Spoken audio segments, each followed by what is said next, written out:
Just a quick word before we start this conversation. The film we are looking at this week covers some challenging issues. If you or anyone you know may need help in any form, please reach out. We'll include places who can assist in our show notes.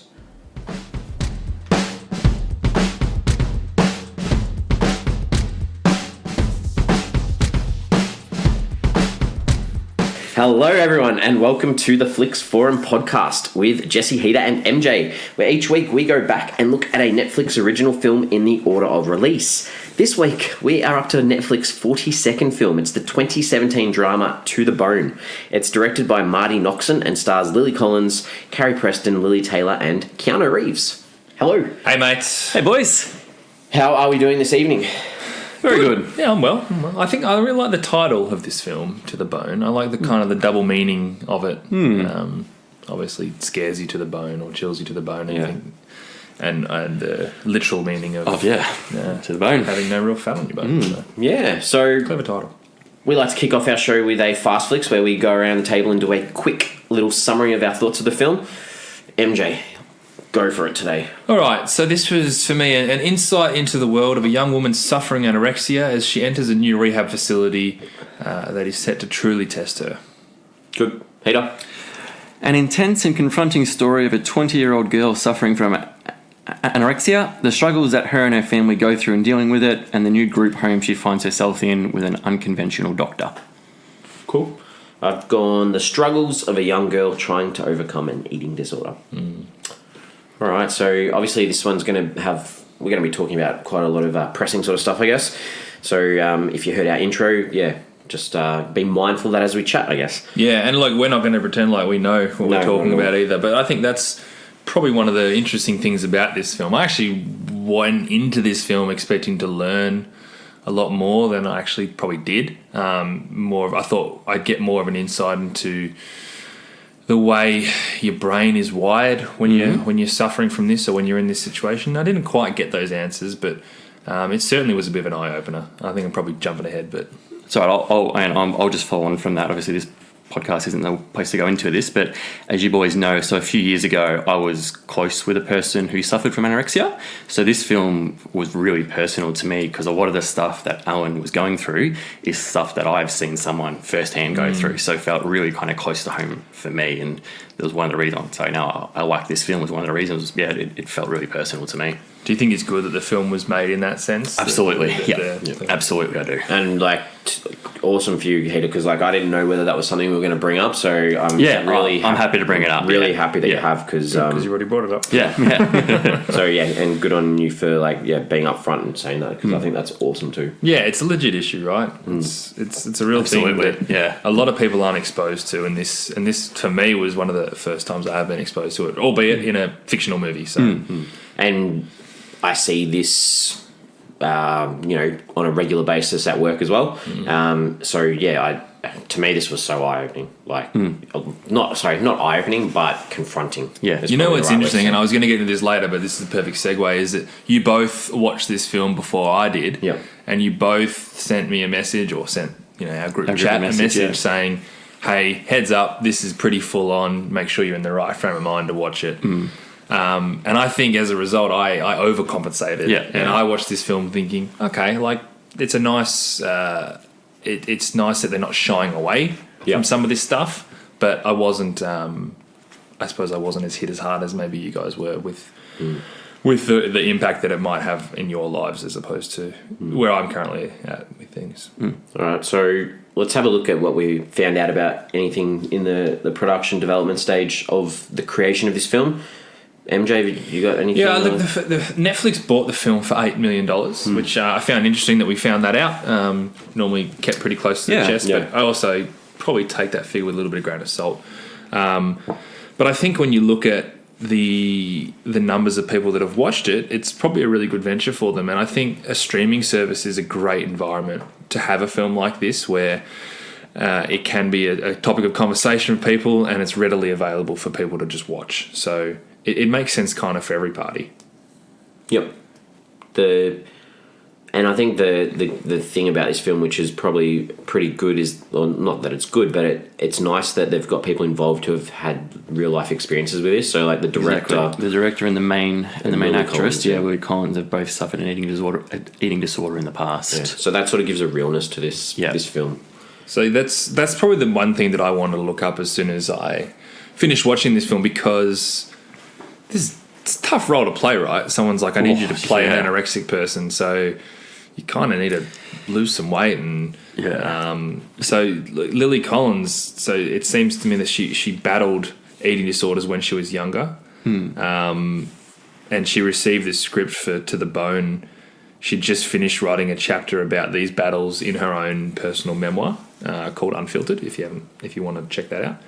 But she mentions that whilst she suffered an eating disorder, she never had any treatment. She didn't seek any professional help.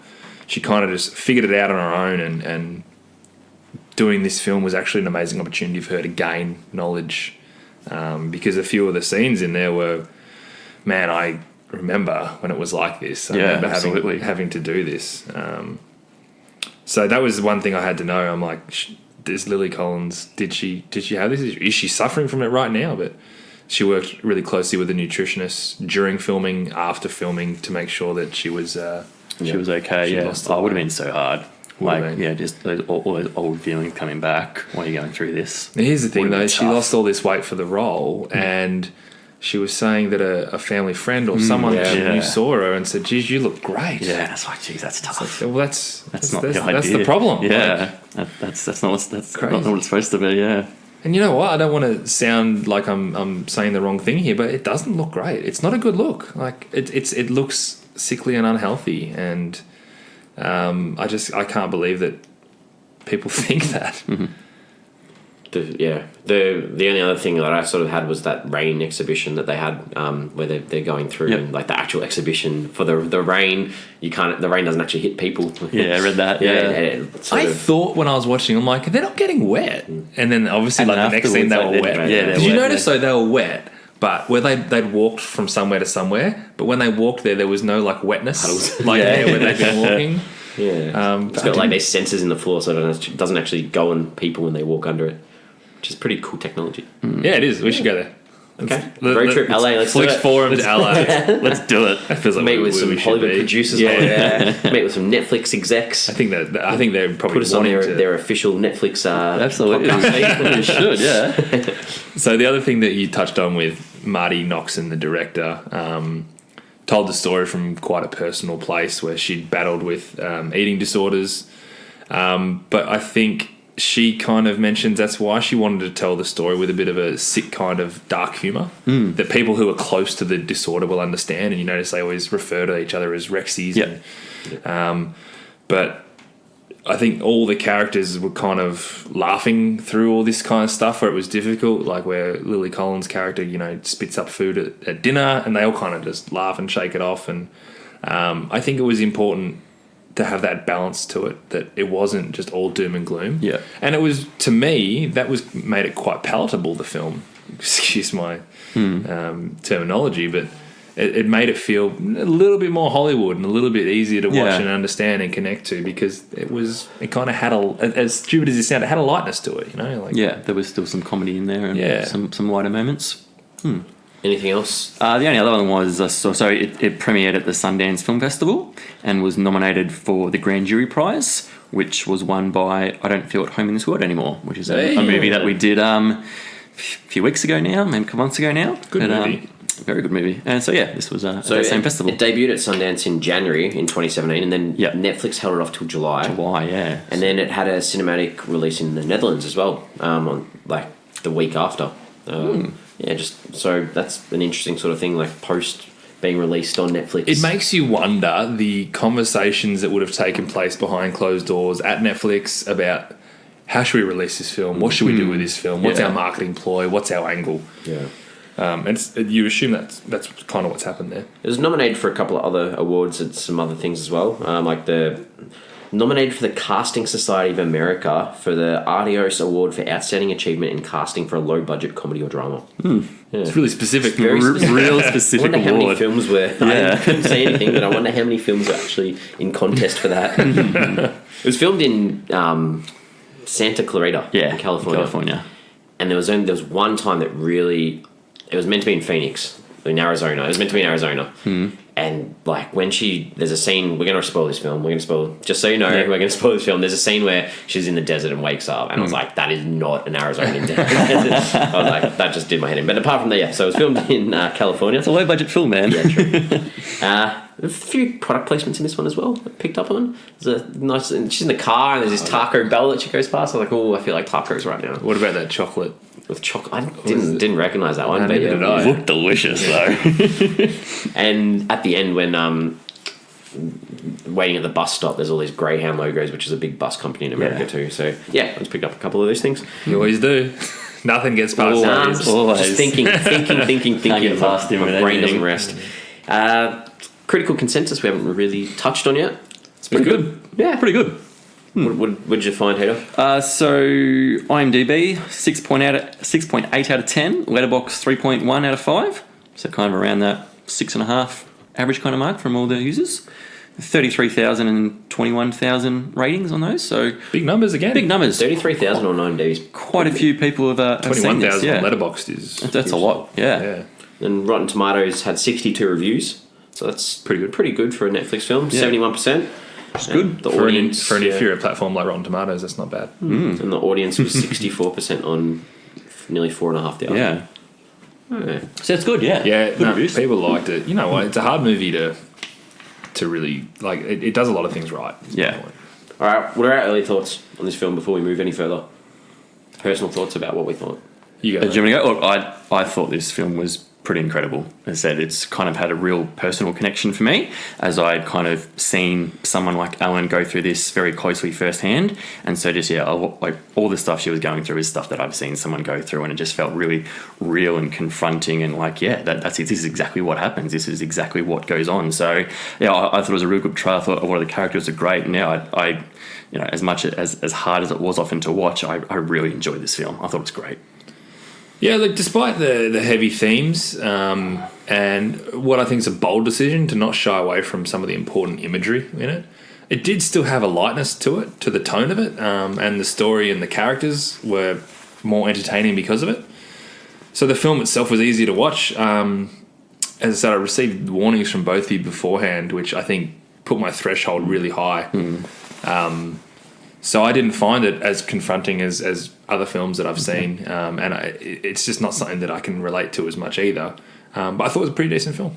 Yeah, I thought it was very confronting, and it's not going to be for everyone, this film. So, no, not at all. But I think it does a good job of highlighting something that's like really taboo in society. It is a little bit, you're right. And to be able to get a film like this made and out there to 33,000 whatever people that have seen it on IMDb, it's obviously got this. It's been well received and watched. It seems like a real word of mouth kind of film, doesn't it? So I thought this was a fairly decent film. Yeah, I don't think it's as not. I think it's easier to watch than some people think. You say like it won't appeal to everyone. I think people can watch this and there's nothing. I don't know what I'm trying to say, but there's nothing about the film where I'm like, this is a really ordinary film or this is going too far. I think it did things tastefully, but things that had to be done. Yeah. I don't think you watch this film and go, can't do it, can't sit through it. I think it connects you well enough to be like, no, I'm should be watching this. I can continue watching this. Whereas some films that have really heavy themes and again do it for the right reasons are a lot more difficult to sit through. And I think as I said, this balance that it has between the tone of the film works really well.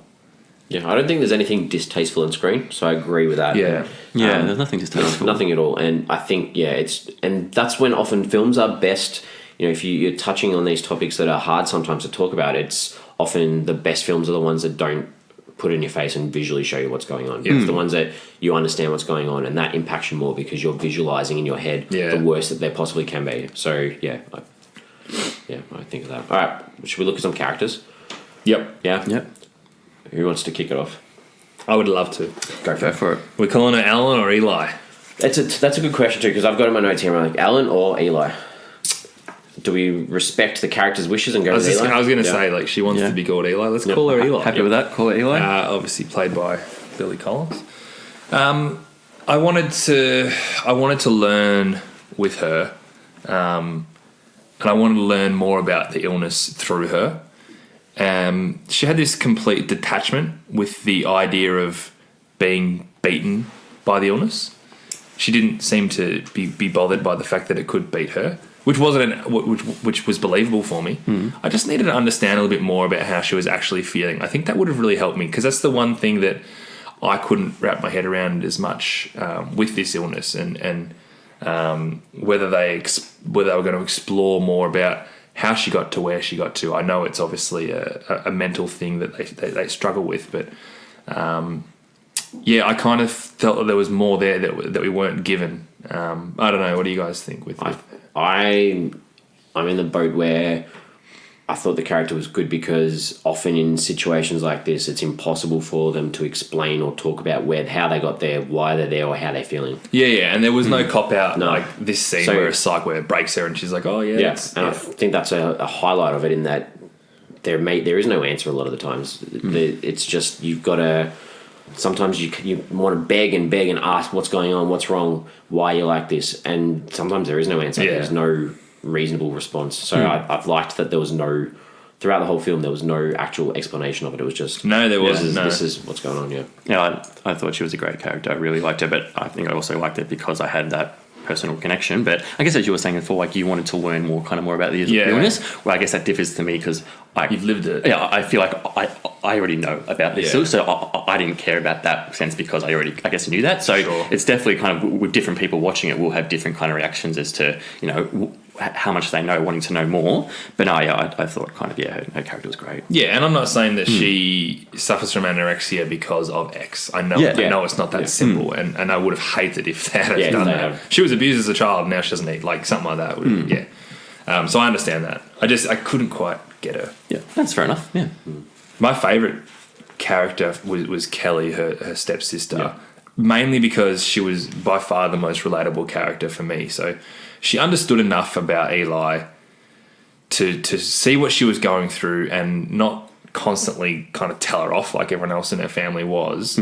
But she also had that very normal reaction of, I don't know why she doesn't just eat. And it would have annoyed me if that wasn't brought up at some point in the film.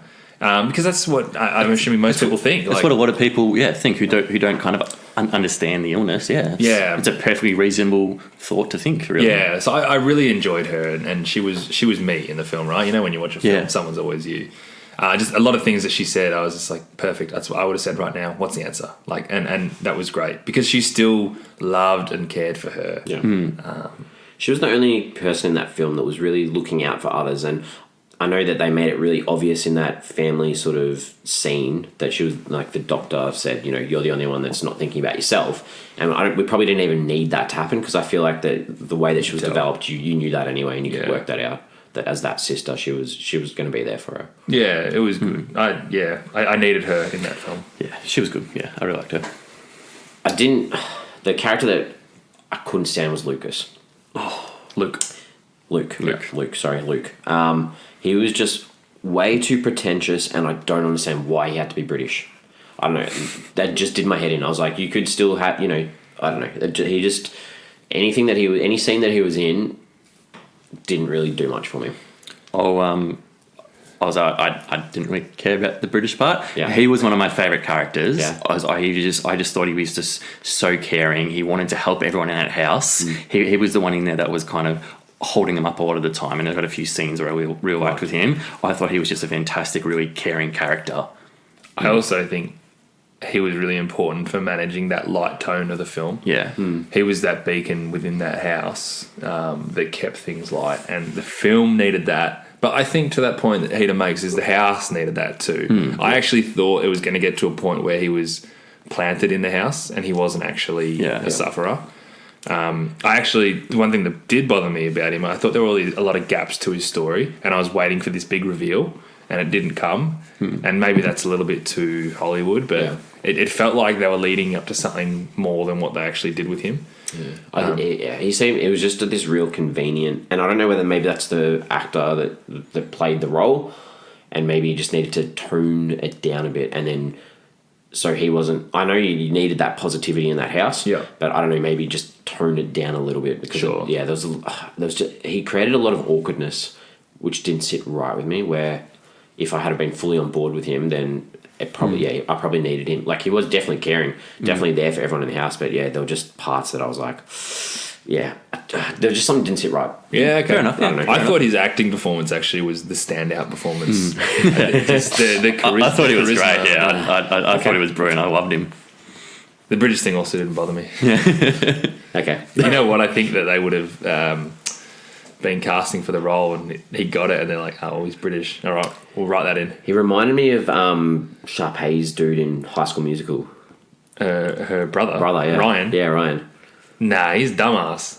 I don't know. That was just what I had in my head as I was watching it. Anyway, Dr. Beckham. What did you think of Keanu Reeves as Dr. Beckham? Was that I think realistic Keanu Reeves role? played Keanu Reeves. Yes. Was that a realistic doctor role? I can't answer that. I liked him, but there just wasn't enough of him. Yeah. Like, in terms of kind of, I guess, the whole movie and the treatment in this program, I needed more of the doctor actually treating and helping. So I thought that I thought the character was good in terms of, like, he spoke really well, I guess, with Eli and in those sessions and stuff. But yeah, I just wanted more of his character in the film and more of him actually being the doctor. His technique was, I don't know, I think they tried to make it out like it was really revolutionary. It was kind of just like, well, what was it really? He wants her to hit rock bottom so she understands where rock bottom is.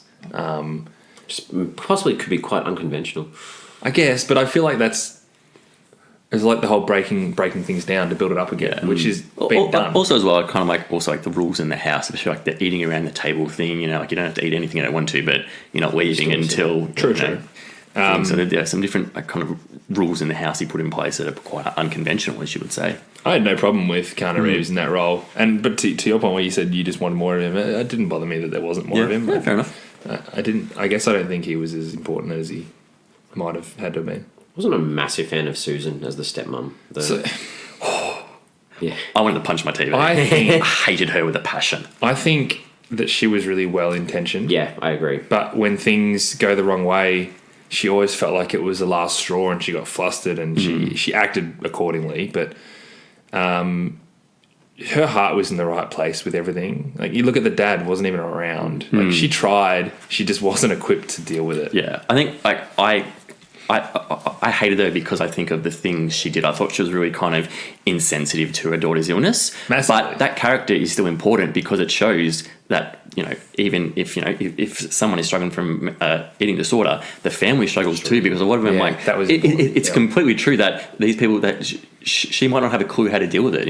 As you said, her heart might be in the right place, but she's just got no idea how to deal with it. And so I completely understand that, but it was just like, some of the things she did, I was just like, oh my god, it is not what you should be doing to your anorexic daughter. I liked that they had that split family too, because it sort of put that emphasis on she's taking on this responsibility for a child that's not maternally hers, but she's still got this massive interest in this kid. Absolutely, yeah. She's still trying. Even though like everything that came back that went wrong came back to how it impacted her rather than anyone else. It did. Yeah. She was always thinking, and you know what? That was almost exactly the same as what's the actual mum's name? Judy. I felt that was very similar situation where these are two people that are dealing with indirectly, but they're dealing with the issues that come off the back of it, and they're kind of at the last straw with it. And Judy, and I've seen this happen not with anorexia but with other illnesses, where families who love and care for the person basically have to be like, you need to get out and figure it out, because I am doing everything I can and it's not working. And doing that and throwing out your own daughter would be really, really difficult. But that was the decision that they made. And I still can sit there and go, I get it. I get what you're doing. I've literally seen it done with people before, and it's worked and it's tough, but I kind of understood that. Whilst it looks callous and sorry, we can't have you right now. This is a girl who's could be weeks away from dying. Sorry, right now is not a good time for us. It's not what that meant. That meant we've tried everything. Yeah. You being here doesn't work. Yeah. So it also gave that chance to have different situations shown in the one story, rather than it's not just one situation of how families deal with it. You get to see a couple of different situations of how families deal with it. It affects everyone. Everyone reacts differently. Yeah, good point. Yeah. Really good point you made there, Heater. The knock-on effect. All right. Any other characters that you want to talk about? No.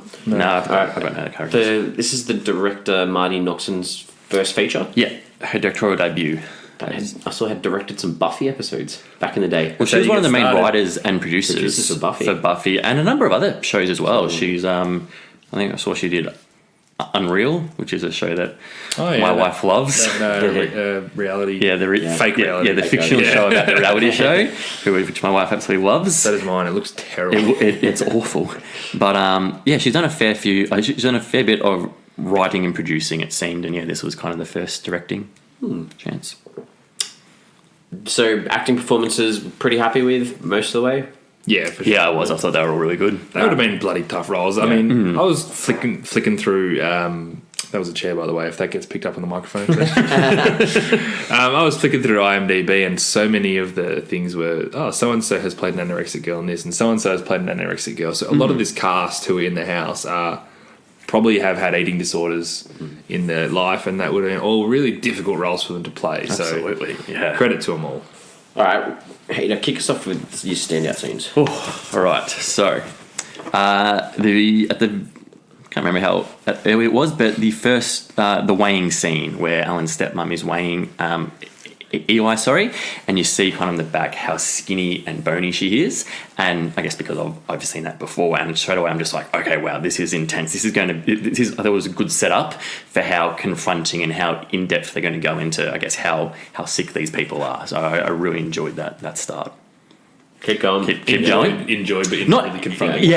Not enjoy. Like, it was hard to watch, but it was like a well done for doing it. Yeah, well done for doing it. Yeah, I liked the scene where Luke says grace around the table. I thought that was just one of the ones I thought he showed where he really cared. I think he says, "Dear Jesus, Allah, Oprah, My Little Pony, or whoever your personal savior is, help us to give our bodies what they need to grow strong and beautiful, because every single person at this table deserves to live."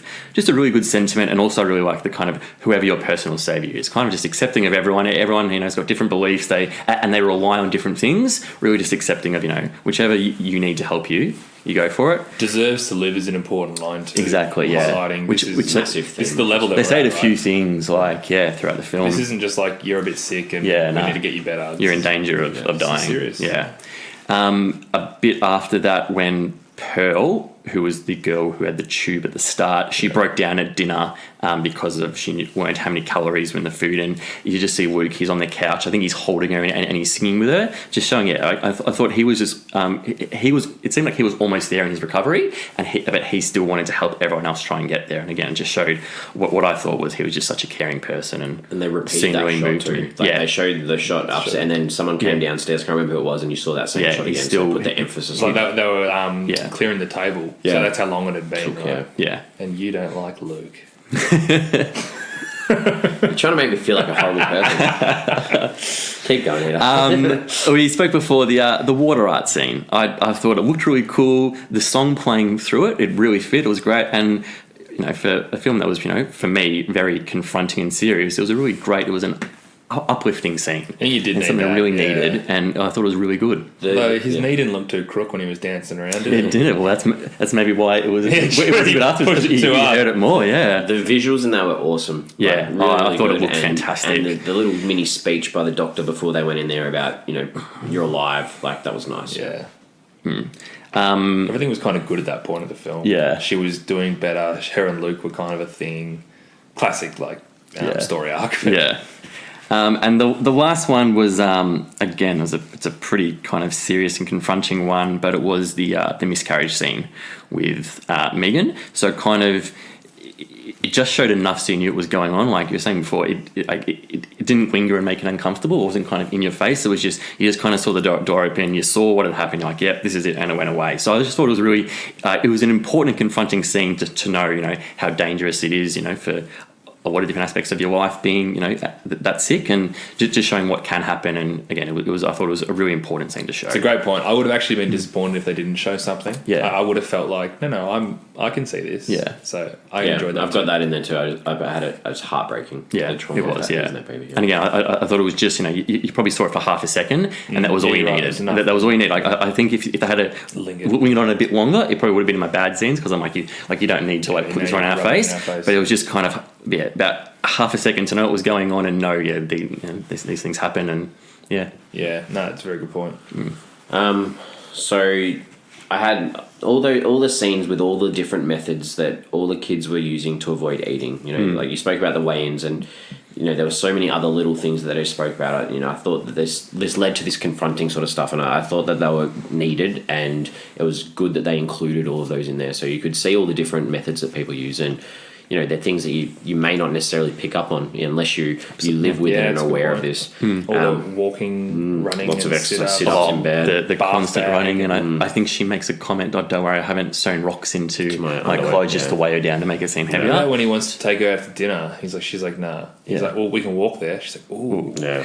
Can we run there? Like that. Although I said that I didn't like Luke, that scene in the Thai restaurant, I did enjoy, because I didn't like any of the other scenes with the two of them. But I thought that scene in the Thai restaurant where they have a beer each or whatever, and so they had their Tsing Tao, but you didn't actually see the Tsing Tao. You're okay with that product placement? They mention it, but they didn't show it. It was in the cup. Well, that made sense, seeing as they're in a Thai restaurant. Better than saying, "Oh, I'll get you a bud" or something. Like True. That made sense with the story. I thought all the scenes with the Doctor and Eli were great. I thought the chemistry between those two as actors and the characters sort of bouncing off each other were believable, and I believed that he wanted to help her. Yeah, absolutely. I agree with I liked in the house too that they had often the scenes where they're sitting around the couch and they're watching TV, or they're sitting around the table, or they're sitting around the couch talking to the lady that comes in and talks to them, and they had a bigger girl there too. Yeah. And I really like that shows that eating disorders, they impact. It's not just skinny people. It's not just the anorexia and the bulimic as well. There is other people. How much do you reckon that actress got sick of peanut butter by the end of filming? Yeah, true. That's all I've got. Yeah. The only other one that I had that you guys didn't mention was when Eli and Kelly was sitting watching all those people on the top of their car at the start at dusk, and Eli said, "I've got it under control." And she said, "How many people down there do you think just said that before dying?" Yeah. And that's exactly what I was... And I just like the fact that she had the guts to say something like that. Like, you can say this as much as you want. Everyone says this. Yeah. And that's when I first started really relating to that character. Cool. What were some things that we didn't like, Peter? So the big one that got me, as we were talking about before, the stepmom, and I guess in my opinion the insensitivity was when she brings over the big cake, which kind of really triggered me off. Like, you just cannot be doing, and it's more from a personal opinion, you just cannot be doing that. It just showed that she was completely insensitive to her illness and what she needed. I wanted to punch her when she brought that out. But however, I can also appreciate it was necessary to show the struggles that family members who just can't accept or understand the illness. Like, she didn't get it. That's exactly. Right. She probably thought that she was making a joke or something, when really that was not the thing to do. So I completely understand, and it was important to be in there. It just frustrated me that she brought that cake didn't out. look very nice either. It didn't either. The Eli and her mum, the bottle feeding scene in the tent was a bit weird. Yeah, I've got that down there too. And I think it's a bit like with the cake scene. I found it awkward, and it needed to be awkward. But yeah, you're right. Yeah, it did. Yeah, it had to be awkward, because if you didn't make that awkward, it defeats that scene becomes irrelevant. Yeah, Without it, that was her turning point, where her mum was basically saying goodbye to her. She was like, "This is it. Like, you're going to die. This is my final plea. This is the last thing I have. Yeah, it's unconventional as hell, but I got nothing else." And that was when it finally hit home with Eli, which led to the next scene where things turned around for her. So she did kind of need that, and it was weirdly awkward, but it needed to be. The next scene. So you talk about the next scene where she lies out under the moon and gets got very dehydrated, and it's this dream. So it just confused me a little bit because you've got this turning point with the mum where she accepts the mum's help. So you're like, okay, she's willing to accept this help. But then she goes off and it was almost like, why did she... Like, I don't understand. I needed a trip out to turn around. I didn't like that either. Yeah. I got the initial feeling that she went for a big walk to walk off the rice milk that she'd just drunk. Okay, yeah. And then obviously passed out because she was, close to dying. She had nothing left. And then she kind of has this, like, reborn dream, which she saw that image of her naked on the floor and was like, wow, is that what I look like? Yeah, it didn't do much for me. And when I was thinking, like, this is going to be the turning point of the film, it feels like a bit of a cop-out because I didn't see anything too much to suggest that she would have that turnaround. And that's all I can attribute it to is that scene with her mum when she finally understood that this could be it. But that scene itself didn't really work for me. Because you could have just gone from her being fed by mum to moving on from there. I agree. Without having that, because that could have been the turnaround. It felt too Hollywood almost. Yeah, I don't think the imagery that you had in that dream sequence necessarily helped with any of the building or the understanding of anything. I felt it was important for her to see what she looked like.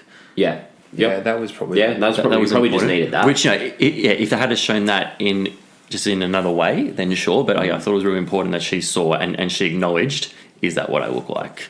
Yep. Which is, yeah. Did anything else that we didn't like? It's not something that I didn't like. I feel like the film glossed a bit too much over the other patients in the house. Obviously, Eli was the main character, was centered on her. I would have really liked to see a bit more on the other different girls' struggles as well. That's a really good point. Like, you saw a little bit. You had the girl with the tube. Obviously, one of the girls was pregnant and really worried about not being able to make it 12 weeks. There was this really small girl who I think she seemed particularly young. She was bulimic, I think, but because I just said she likes eating ice cream because that's easier to come up. Yeah. But that's really all about it. I really would have liked to see a bit more as well on their struggles and flesh out their struggles a bit more. Good point. I thought there was I suppose the miscarriage scene was a big one, but I thought there would be something more on each of the characters. Yeah. Something that might have happened, good or bad. Yeah. But I mentioned before, like, that Luke was the one that sort of did my head in, and now that you've told, like, you've spoken about all the good things here, the things that just sort of annoyed me, probably, and maybe why I didn't like him as much, was that chocolate scene with him really put me off a bit, where he's trying to make her eat the chocolate and they're watching TV. Yeah, and he's like, turning it dragons on TV. Yeah, dragons on TV. And it was turning it really sexual, and then, like, you see her snap, and I just, like, was like, good, you needed to snap at him for that because he was crossing that line. The sexual thing continued with him throughout, and I didn't like it either. And especially outside when they're, he kisses her and then tells her that he loves her, and I was just like, I don't know if we needed that. No, you need to feel the touch of someone who actually cares about you. Yeah, I wanted someone to care about her the whole way. Like, he cares about everyone in that house, and then it just sort of turned into, like, it was like he was almost, like, obsessed with her because he downloaded her drawings and had. But he could have been a lot less sexual. That's what bothered me with it, and just like as a friendship, like, love, exactly, rather than a. He got the treatment he deserved from that. Yeah, the sexual thing was just weird though. It was almost like he was just this young guy. Because didn't he say to her, "Have you ever done it?" sort of thing. You get the feeling that he made some weird joke about it'd be like banging bones together. Or something. Yeah, well, that was him being awkward and shut down. Yeah, and that's. I probably should add that in my scenes because I didn't particularly like that one either. Anything else that? No. No. All right. No. Well, let's talk about what the movie's saying. Heater. I think one of the big ones was that a lot of different people suffer from different kinds of eating disorders, and there's no one way to deal with it. Some things are going to work for one person, other things are going to work for another. There's no kind of you've got an eating disorder. This is how you overcome it, which is really important. Is everyone's different. Yep. And different methods work for different people. And that almost stands for all kinds of illnesses. For all kinds of illnesses, not just eating disorders, all kinds of illnesses. And to that, the effect, and we spoke about this at length already, the effect that has on the people around you. Yep, exactly. Just impact. And a little bit too, like, not on the emphasis being, like, the emphasis at times doesn't need to be about the family, it's about the person you're trying to help. Exactly, yeah. And some, said, well, yeah, the strain it has on those family members who are trying to help but just don't know how because they don't understand it fully themselves. And as much as they're kind hearted and they've got the good intentions, sometimes it's just a struggle because they don't understand. They want to help, but they're just not sure how. It can really affect them just as much as it affects the person who's sick. The sort of that message too, like that's maybe society's to blame a little bit about these body image expectations. I think they definitely touch on that. Yeah, they touch on that when they're having this discussion, and that's quite obvious in what you see. The little bit that I took, like this trauma a little bit too, like I felt like the dad being absent from that whole life the whole time was sort of indicating that sometimes when things don't go right, that it can lead to this trauma. And that's not necessarily that leads to the disorder, but sometimes that trauma can impact not just like people in a family, like a whole family situation, really. Because it's got these split families, it's got people wanting different things from different situations. Yeah, I was kind of surprised by the lack of any resolution with the dad. I thought something was going to be there at the end, and it's kind of brave that it wasn't. And it's weird too because at the end she does go back to that house where the dad lives. Exactly. And that's what I thought. Yeah, you could have had him standing on the lawn with them at the end. Yeah. The life was a big message in this too. Being alive. Everyone deserves to live. Yeah, exactly. And they touch on that quite a bit. Yeah. Last thing I had too is it's not about trying to find fault, but working on a resolution as like a group and a team rather than trying to find or blame people for this. Why aren't you eating this? Yeah, it's like let's forget about that. Let's not blame anyone. Let's just see how we can get you better. Exactly. Bloody hell, that's a great one, mate. Yeah, that's all I had. Yeah, same here. You covered it all. So, what do we take away from this film? I thought it was really confronting and powerful and in your face about the right messaging. I thought it was just a really important film to get out there so people can see the struggle that a lot of people go through. Yeah, there's a particular mindset you need to be in, and I think absolutely when recommending this film, and I'd be happy to. It comes with a caveat. Yeah. This is one that I wouldn't want to watch at the movies. I'd want to watch it in the comfort of my own home. Sure. Yeah, I got on that. You need to be in a good mindset because it's very impactful. It makes you think. Yeah. Did anyone jump on IMDb at any stage to check out any actors, actresses? Yeah, bro. Yeah. Good, bro. Tell us, bro. What did you look at? My girl bro? Kelly. I had a big Kelly theme in I this did film. Kelly as well. Yeah. So, Liana Liberato, which is a great name for an actress. So she's in the movie The Best of Me, which I worked on the advertising campaign for many moons ago. She plays young Amanda, which is basically young Michelle Monaghan in that film. Doesn't look like Michelle Monaghan, but that's who she was. I also had Carrie Preston, who plays Susan, the stepmom, even though I knew that she played Arlene in True Blood. Yeah. I just kind of wanted to...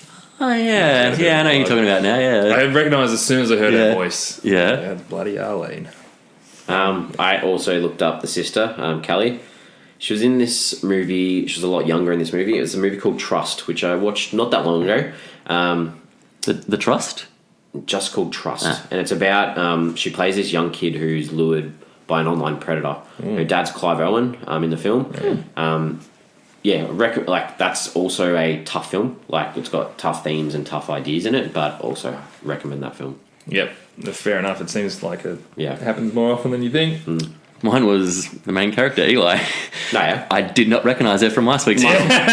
Did not at all. I looked it up and I'm like, hang on, she was in... she was Red in... Okja. Okja, yeah. I was like, wow, yeah, because I really liked her and I liked the actress. I looked it up to see kind of what else she's been in and I was like, oh, she was in a movie I watched last week. I've wow. seen that. Yeah. Phil Collins' daughter. Is it? Yeah, like Really? the singer. Phil I Collins. did not know that. Wow. Yeah, I know Yeah, Phil Collins. Phil Collins is, yeah. Oh, wow, didn't know that. Yeah. There you go. There you go. There you go, small world. You know what pleased me is how how much better she looked in Okja. That like Yeah, the weight now. loss hadn't been. Yeah. I don't know what was filmed when. It's always kind of difficult to tell, but obviously she's looking better, and it was just a really big commitment to the role. Yeah. Did you guys have any questions that you wanted to ask? No, only around the dad. So we kind of talked about that. You go. I only had one because we've spoken before about, you do a lot of teaching in films. Is this a film that you would show to your kids at school? That's a really good question, and I would probably, as much as I'd love to, I probably wouldn't. Might be a bit too close to home for some people. It's really tricky. Like, as a teacher, you try your best to know your students as best as possible, but at times you know can't. when people are suffering. And there's a lot of times where I'll look at, okay, I'm going to look, got this in the curriculum, I'm doing this film or this TV show or this clip or whatever, and then I'm like, okay, I think about it, I'm like, no, I can't do that because I know this situation or because of that. And this one is a tricky one because at times you don't necessarily know, like, you're not going to know what some people going through. You've got to be careful for triggers here and there. And this one is got some blunt triggers in it. Yep. So as much as I would, because I'd love to have that open discussion with a class, I probably wouldn't. Yep. Fair enough. Yeah, it's tricky. I want, like, so the ending. Were you disappointed with that end? Like, I'm a little bit torn because so the end literally has Eli getting in a cab, going back to her sister, her stepmom, and hopefully her dad at some stage. No, not her dad. Not her dad. No, so the dad's never coming back. Well, because then obviously the next scene she goes to the house. Go back to the house, back to the rehab house. Yep. And if her dad was keen, he would be there as well. They make it pretty clear that his dad's he's not in the picture. That doesn't mean he's never going to be. But So I thought it was a great ending. Yeah. I like, she kind of, hugs, stepmom and sister, being like, and she tells, it's going to be okay, I'm in control. And I guess also kind of maybe shows appreciation to the stepmom is like, hey, as much as you weren't great to me, your heart was there and I know you were trying, so I really like that. And then she goes back to the house where she thinks she's going to get better, so that was a really happy ending for me, in that she thinks she's got it under control now, she thinks she knows how to get better, the house is the place to do it, and she's going to go there and she's going to try and get better. If nothing else, it just shows you that the work is never done. That's what I've got, and I thought so. Maybe the point of the ending was to make it that the struggle never ends. It just doesn't. It just continues. But also, this part of her tale was only the beginning, right? Yep. Keanu, absolutely, yeah. Dr. Beckham's techniques were, I need to break her down. I need to get her to rock bottom. And she only just got to that point, so now the healing begins. It would have felt a bit, if they had it done 6 months later and she's all good and all happy. It would have been good, The work is still to be done. Yeah. Does that change your opinion on the stepmom then? That your interpretation of the ending is that even though her paternal father's gone and like this girl literally has nothing, like she was there. Yeah, she's there for her, even though she has nothing. Yeah, I mean, look, when I say I hated the stepmom, I hated some of the things she did. You were frustrated with her. Yeah, I was more frustrated with the things she did, I guess, from knowing it at a personal level, whereas I can completely see that she was trying hard, she just didn't understand it, and, that's makes me frustrated, but it is also an unfair criticism on her. I can completely acknowledge that, so...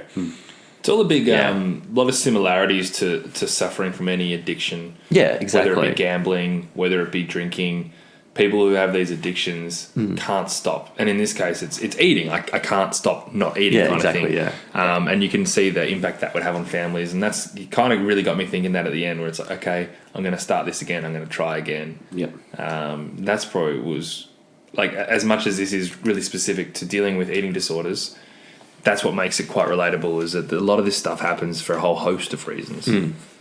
All right, so let's wrap this up. We go around and have a chat about what we think about the film and give it a rating out of 5 and then come up with an average as a team. MJ, start us off. Yeah, this was a pretty good film. I think it had an important message, but it still told it in a Hollywood-friendly enough way, but still keeping with its appropriate MA 15+ rating. It was interesting and engaging journey about a bleak component of human life. For me, it's 3 stars. Awesome. For me, it was confronting. It was gutsy, and I think a much-needed film. I don't know if I'm necessarily the target audience that's going to connect on with this, like, personally, sort of thing. But I can totally, like, as an outsider, because obviously I don't have this experience massively on this, I can see how meaningful this can be for so many others to have this representation on the screen. So I also am giving it a 3 out of 5. Heater. I thought this was a great film. It kind of, to me, it really showed what it's like. Sorry, to live with it with an eating disorder. It was really tough and confronting, and for me, it was personal. I thought it was incredible. I give it 4 out of 5. Nice. So what does that give us as an average?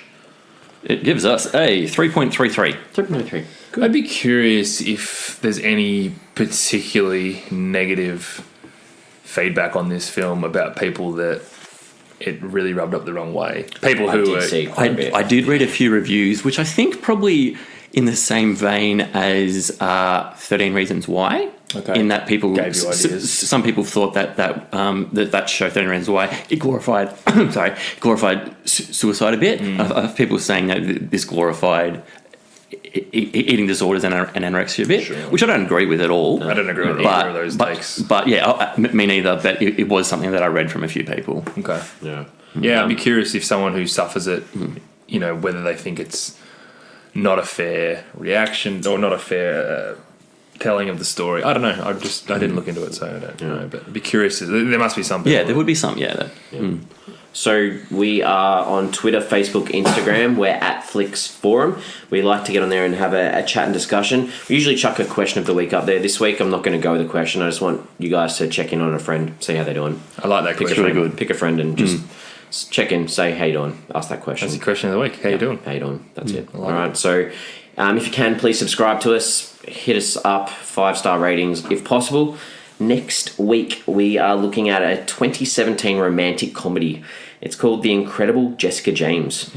It's directed by James C. Strauss, and it stars Jessica Williams, Chris O'Dowd, who was from Mascots, Noel Wells, Lakeith Stanfield, from Sandcastle. No, he's from War Machine. War Machine, yes. War Machine. Sorry, got the words. Megan Ketch and Sabrina Guevara. So please get on board with that one. We've got a couple of recurring cast members from previous Netflix films. I actually did not know what film we had next week, but you've got me excited with Lakeith Stanfield. And I'm already looking at that title going, Incredible Jessica James, and the main cast member is Jessica. And the director was James. James, yeah. So... Ooh, what is this going for? We will find out very soon. Chatting about it next week. Very soon. Thanks for a really good discussion, boys. Really good discussion. Been good. And appreciate listening, and we'll be back next week. We will. See you, boys. Thanks for listening.